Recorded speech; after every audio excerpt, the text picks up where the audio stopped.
Tonight, new insight into one of the myriad of legal issues facing ex-President Donald Trump, the second defamation suit brought against him by former Elle columnist E. Jean Carroll. Carroll says that Trump raped her in a New York City department store dressing room in the 1990s. Trump has denied the accusation, both when he was president and after he left the White House. In a post on his social media network last year, he called her claims a hoax and a lie and a complete scam. In response, Carroll filed a defamation suit in New York and a battery claim under the new Adult Survivors Act. Trump has been trying to get the suit dismissed, but tonight a federal judge rejected his bid and released parts of the transcript from the taped deposition Trump did back in October, where he answered questions under oath from Carroll's lawyers. An attorney for Trump issued a statement saying, quote, "While we are disappointed with the court's decision, we intend to immediately appeal the order and continue to advocate for our client's constitutionally protected rights." Lisa Rubin, former litigator, MSNBC legal analyst, has been going through the deposition and joins me here tonight with details. Great to have you here.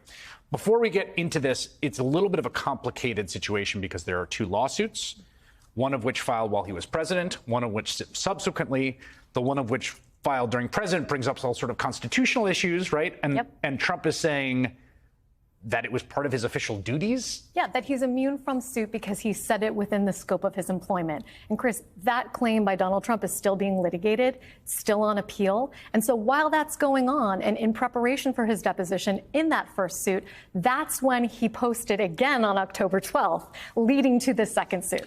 Right. So he's got this, and he's got like actually a plausible contestable claim about immunity. I don't think it's right, but like he's litigating it. We'll see what happens. But while he's kind of like got that, he comes out and just says the same thing, and she sues again, but he can't make that claim anymore because he wasn't president. Correct. He's an ordinary citizen, and he is subject to an ordinary defamation claim. That lack of discipline, that doubling down and repeating, is the through line of the deposition itself. What is your top line of this deposition from the ex-president? This is a person who is thoroughly, to use your word, undisciplined through and through. And that should scare us for a number of reasons. One, because he was the president of the United States, and we know how capable he was during his presidency of this lack of discipline. Two, because he's a declared candidate again for president of the United States.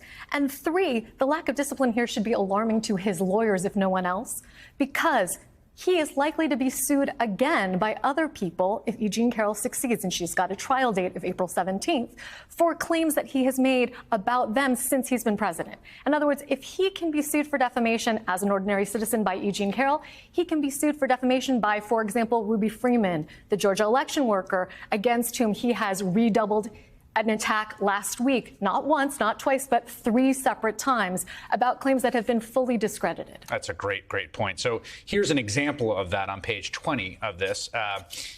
The woman, there's something wrong with her, in my opinion, okay? But it's a false accusation. Never happened, never would happen. And I posted, and I will continue to post until such a time as, and then I will sue her after this is over, and that's the thing I really look forward to doing. And I'll sue you, too, because this is, how many cases do you have? Many, many cases. And I know the statements that were made, that you made. Is that common in depositions? No. I mean, sometimes you will see a combative witness, and oftentimes the more entitled the witness, the more combative that person is. Makes sense. But a well-counseled witness doesn't behave like this. The deposition itself reads like a slew of defamatory statements. Now, Trump is likely immune from deposition claims from Robbie Kaplan, for example, because this is in the course of litigation. There's a qualified privilege for statements you make in litigation, but he is all over the place during this deposition, attacking Carroll, attacking Kaplan, and attacking all sorts of other people and enemies that he has. He talks about Robbie Kaplan's relationship, for example, with other people in the Democratic Party, trying to throw her off her game, and she is, for as undisciplined as he is, she is disciplined to a T. She doesn't let him throw her once. Robbie Kaplan, who's a quite legendary litigator, she won that a remarkable lawsuit down in Charlottesville against some of the organizers of that Unite the Right rally under that Reconstruction era statute. This, I thought, was very interesting. Plausibly, one thing you could say on page 24, you could say, well, someone else wrote it.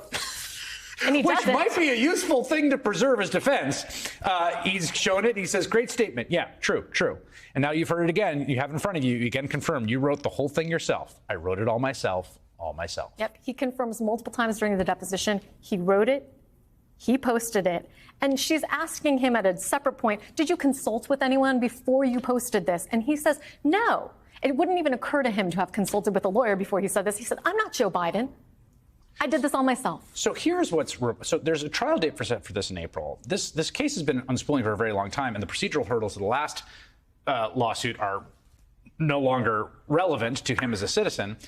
What will be at issue at the trial is she telling the truth, which Correct. is to say, did Donald Trump Rape sexually assault her in the dressing room of a New York City department store? That's correct. That's what the trial will be. That is exactly what the trial will be about. And everything he said in this deposition will be fair game. Usually you can't use deposition testimony in a trial, but Donald Trump is a party. These are party admissions. Fair game for Robbie Kaplan and her legal team to use them at that trial. All right, Lisa Rubin, that was very, very illuminating. Thank you.